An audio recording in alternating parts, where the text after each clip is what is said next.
امروز جمعه 4 سپتامبر است و در این صبح بر وقت به شما بینندگان عزیز درود میفرستم از دفتر مرکزی رادیو زودی در پراگ. ساعت به وقت اینجا 7 صبح روزی سعید رو برای شما تهنیت میگم. از آن تنسیت خانه آباد باشید و اکنون رو میارم به خبرها. وزارت کره خارجه تاجیکستان میگوید که 3 سپتامبر باز 347 شهروند در مانده کشور توسط روی زمینی از مرز قزاقستان و ازبکستان به وطن انتقال یافتند. این افراد در گذرگاه ژیبک ژولی جمع آمده بودند. برگرداندن آنها با مساعدت سازمان بین‌المللی مهاجرت و مبلغ‌گذاری نروژ امکان پذیر شده است. از زمان محدود کردن روا و بستن مرزها به سبب پاندمی کرونا ویروس نو، سازمان بین‌المللی مهاجرت به بازگشت 2100 شهروند تاجیکستان از قزاقستان توسط ازبکستان مساعدت کرده است. در این میان زنان و کودکان، مهاجران کاری و دانشجویان نیز هستند که در مرز قزاقستان با ازبکستان با امید ادامه راه به تاجیکستان جمع شده بودند. به قول وزارت کره خارجه تاجیکستان روز گذشته همچنین در همکاری با مقامات مربوطه جمهوری اسلامی ایران 35 نفر تاجیکان توسط پرواز مخصوص شرکت هواپیمایی کش ایر از مشهد به دوشنبه آورده شدند.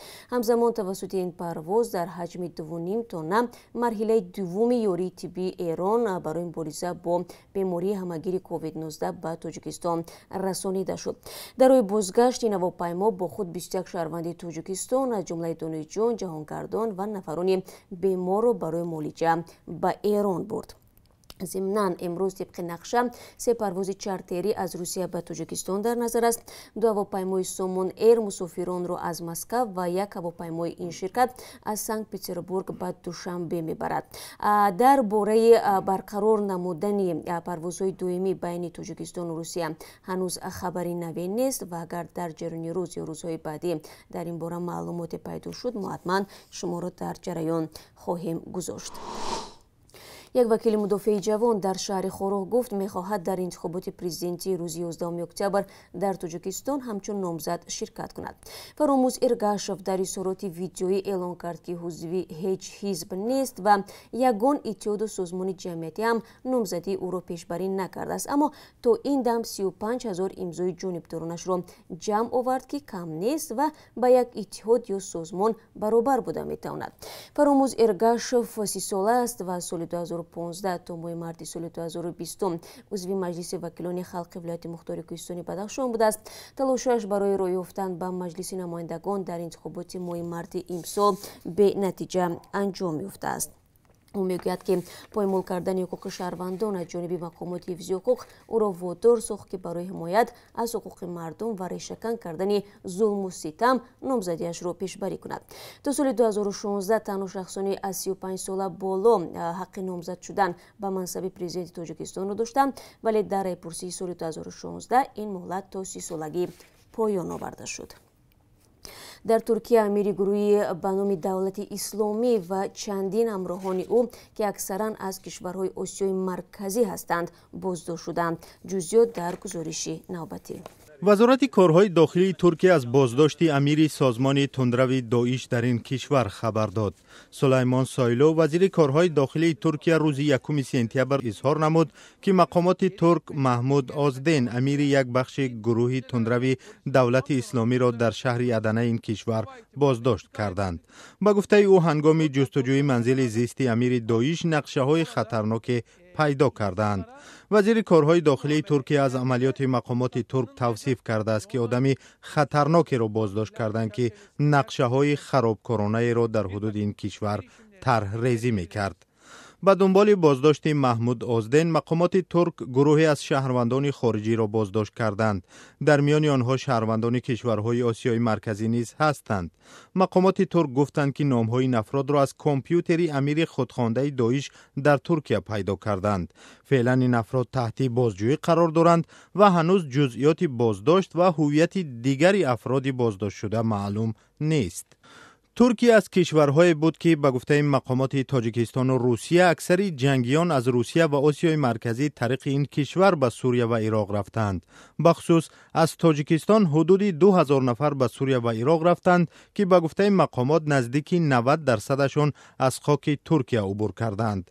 از جمله به گفته مقامات تاجیک گلمراد حلیموف پلکونیک تاجیک از طریق ترکیه به سوریه رفته به این سازمان تندرو پیوسته است. او بعداً تا مقام وزیر جنگ این سازمان رسید، ولی مقامات تاجیک میگویند دیگر زنده نیست.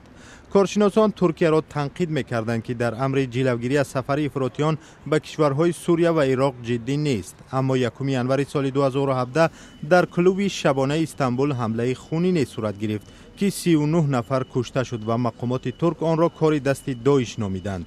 داعش نیز این را به عهده گرفت. این حمله را کار عبدالقادر مشریپوف، یک شهروند ازبکستان، دانستند که حالا در بازداشت است. پس از این حادثه مقامات ترک بازداشت عزایان داعش در خاک ترکیه را جدی گرفتند و صدها نفر را در چند سال اخیر بازداشت کردند. در میان آنها شهروندان تاجیکستان نیز بودند.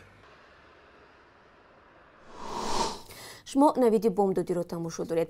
масъулони вазорати корҳои дохилии тоҷикистон рӯзи 3 сентябр истирдоди Шобидин Бадалов, узви созмони дар кишвар мамнӯи гурӯҳи 24-ро аз Русия ба Душанбе рад карданд.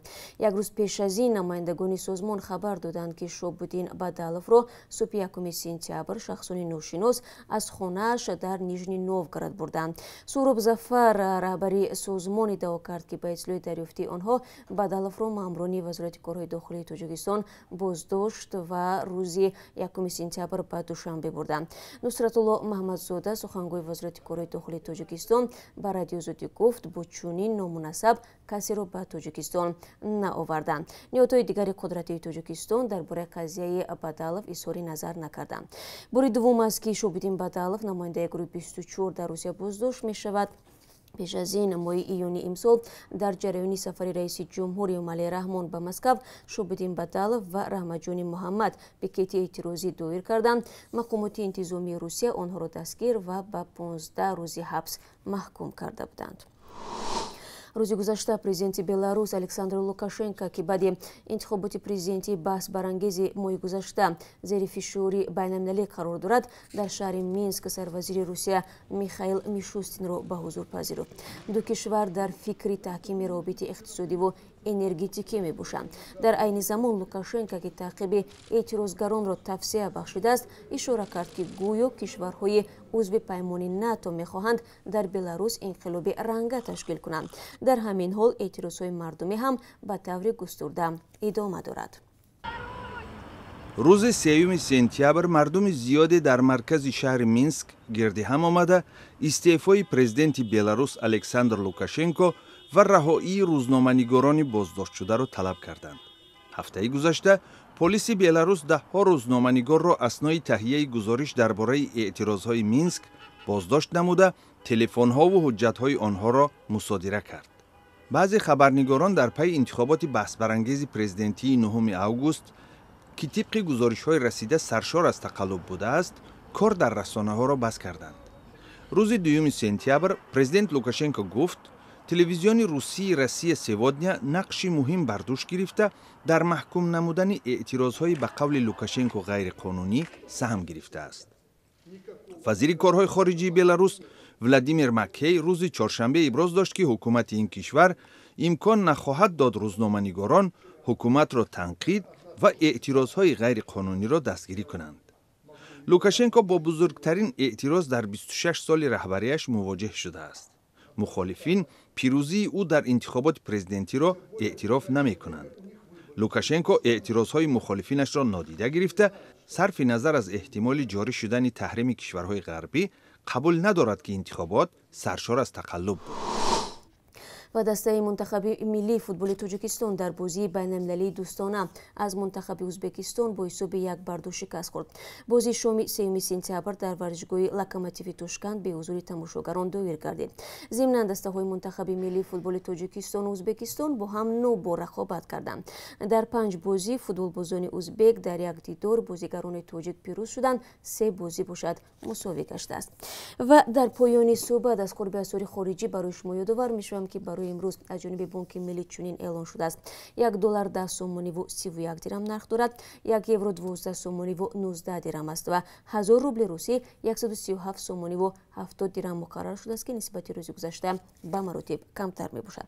бинандагони азиз, сипос ки то ин дақиқаҳо моро тамошо кардед. Ман 3 соат пас шуморо бо хабарои тоза дар ҳамин ҷо мунтазир хоҳам буд. рӯзи хубу бобарорӣ дошта бошед.